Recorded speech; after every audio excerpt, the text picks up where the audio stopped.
The wind howled across the cliffside, rattling the old panes of the lighthouse with a fury that had become all too familiar. Waves battered the rocks below, their white spray shrouding the lantern room in a perpetual mist. Inside, Thomas Whitaker moved silently, his steps measured, his eyes accustomed to the shifting gloom. For 30 years, he had tended this solitary beacon, lighting its lamp each night, ensuring its steady pulse through fog and storm. To passing ships, he was a wraith behind glass, a shadow tending the flame. To the village below, he was a rumour, someone who had once belonged to the world, now hidden away, a soul bound to the edge of the sea. But Thomas had not always been a keeper of lights. Long ago he had commanded the Eleanora, a proud ship with sails like wings and a crew who trusted his every word. Back then his laughter had rung out across the deck and his heart had been full. Lily, his wife, had stood at the harbour, her eyes shining with love and worry. She had warned him about the sea, its caprice, its hunger. "Promise me you'll always come home," she used to say. And Thomas would promise, pressing her hand to his lips, never imagining a day when that vow would be broken. The night the storm came, it swallowed the horizon in blackness. Waves rose higher than the mast, the wind tearing at ropes and sails. Thomas fought to keep the Eleanora afloat, barking orders, gripping the wheel until his knuckles bled.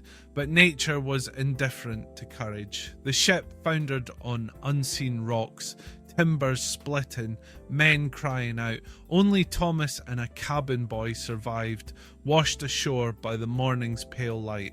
When he returned empty-handed, Lily was gone, taken by illness, her last words lost in the roar of the sea. The guilt hollowed him, leaving only regret and a vow.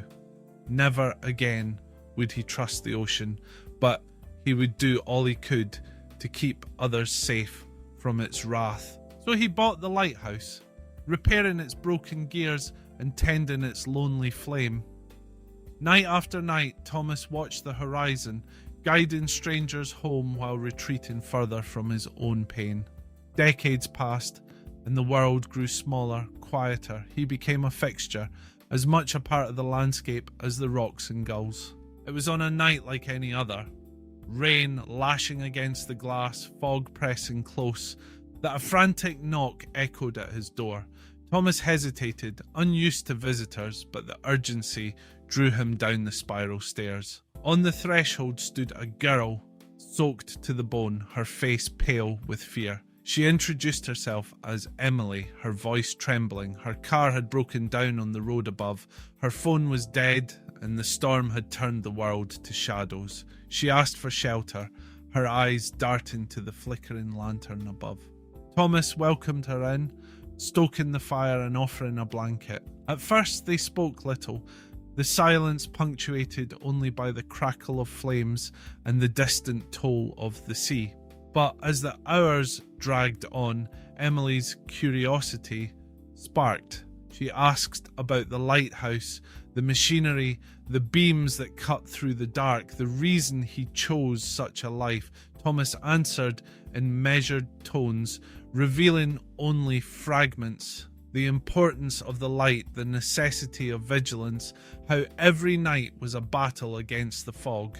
Emily nodded, her gaze lingering on the battered photographs that lined the mantel, snapshots of ships, sunsets, and a smiling woman with wind-blown hair. As the storm raged, their conversation deepened. Emily spoke of her own troubles, her sense of being lost, the weight she carried. She asked if the fog ever lifted, or if one simply learned to see through it. Thomas found himself sharing more than he intended. Memories of Lily, the loss that haunted him, the way the lighthouse had become both a refuge and a penance. Emily listened, her empathy quiet but fierce. She confessed that sometimes it felt as if she were disappearing in her own storm, searching for something solid to hold. Suddenly, through the roar of wind, a distant bell sounded, a warning from the sea. Thomas hurried to the lantern room, heart pounding. Peering through the rain-streaked glass, he saw the dim outline of a ship, dangerously close to the rocks. The fog swallowed its lights, muffling the desperate blasts of its horn. Without hesitation, Thomas sprang into action, adjusting the great lens, sounding the foghorn, and signalling with every means at his disposal. Still the ship drifted, blind and perilous. Ignoring Emily's cries, Thomas braved the elements, climbing out onto the slick walkway, lantern in hand. Lightning split the sky, illuminating the churning sea below. He waved his light in great arcs, shouting into the gale, willing the ship to turn. At last, a distant answering flash, a signal of understanding. The ship veered away, its hull scraping past the deathly rocks. Thomas staggered back inside, collapsing with exhaustion, the world fading into darkness. He awoke in a hospital room, the sterile light a pale imitation of the lantern's glow. Emily sat beside him, worry etched on her face. Her confession poured out in a trembling rush. How, before finding the lighthouse, she had planned to drive off the cliff, her pain too heavy to bear. But the sight of the beacon had arrested her, a promise of hope she hadn't known she needed. "Your light saved me," she whispered, tears shining in her eyes. In that moment, Thomas recognized the echo of words once spoken by Lily. "Look for the light beyond the fog." Emily revealed that her own mother had said the same. Their griefs, though different, had led them to this place, this moment of mutual salvation. In the weeks that followed, Emily returned often, drawn to the lighthouse's steady routine and the quiet companionship of its keeper. Together, they repaired battered railings, polished the lantern, and shared stories beneath the turning beam.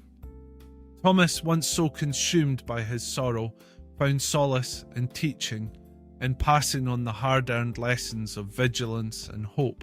In time, he amended his will, leaving the lighthouse and its sacred duty to Emily. Years later, when Thomas passed away in his sleep, the town mourned the man who had watched over their coast for so long.